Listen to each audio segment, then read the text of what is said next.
المدارس على الابواب، يبقى يلا بينا نعمل العيش الفينو والكايزر. هنعمل حوالي 25 رغيف او اكتر كمان، ومن كيلو دقيق واحد زي اللي بنشتريه من بره بالظبط، بطريقة الافران وبعجينة هشة وقطنية جدا. هيطلع معاكو طري من غير ما يكون مكتوم من جوه. طريقة سهلة وبسيطة، ومقادير موجودة في كل بيت، تكلفة بسيطة جدا. تقدروا كمان تستخدموا اي حشوات بتحبوها. جربوه بالطريقة دي هيعجبكم قوي، مش هتبطلوا تعملوه.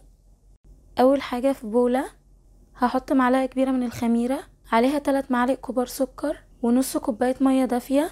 هقلبهم مع بعض كويس قوي وهسيبهم على جنب. بعدين معايا هنا كيلو دقيق مخبوزات، حطيت عليه معلقة ممسوحة ملح و3 معالق كبار لبن بودر بيخلي طعم العيش حلو قوي، ومعلقة كبيرة خل، وضفت عليهم نص كوباية زيت. بعد كده هنزل عليهم بالخميرة بعد ما اشتغلت وخمرت، وهبتدي اعجن كل ده كويس قوي مع بعض. وبنزل بالمية الدافية بالتدريج على حسب هنحتاج قد ايه، لكل نوع دقيق بيختلف. انا هنا استخدمت كوبايتين مية بس. هنعجن بقى لغاية لما العجينة تلم معايا، من 7 ل10 دقايق كده نكون بنعجن. بتكون طرية معايا كده زي ما انتوا شايفين. هغطيها بقى بالبلاستيك راب وفوطة مطبخ نظيفة، وبسيبها لمدة ساعة تخمر، وبعد ساعة بيكون شكلها كده. بعد كده هديها بالبوكس ده وهحاول الم العجينة كده. شايفين العجينة عاملة زي الملبن ازاي، زي اللبانة كده في ايدينا. هبدأ بقى اقسم العجينة لقطع صغيرة، ونحاول انها تكون متساوية قد بعض. هكورهم كده كور صغيرة بالشكل ده، كمية كلها. هغطيها بقى علشان وشها ما ينشفش. هبدأ بقى افردها بايدي كده، وبعدين الفها رول. انا دهنت شوية زيت صغيرة تحت العجينة عشان ما تلزقش معايا، ما حطيتش دقيق. بس نقفل بقى الخط ده كويس جدا، وكمان الجوانب، علشان مع التخمير ممكن الخط ده يفتح معانا، فلازم يكون مقفول كويس بالشكل ده في اتجاه واحد. هنكمل كله بنفس الطريقة، وممكن برضو نستخدم النشابة. بعد ما فردتها هلمها لجوه كده واكورها، وده العيش الكايزر.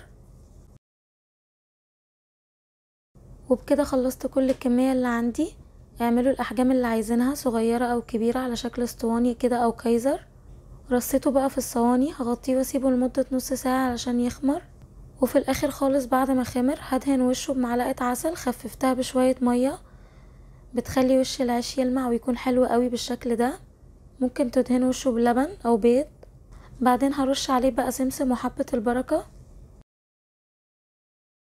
هدخلهم الفرن على الشبكة اللي في النص على اعلى درجة حرارة من 10 ل 12 دقيقة كده، وممكن نفتح الشواية اخر دقيقتين ياخدوا لون.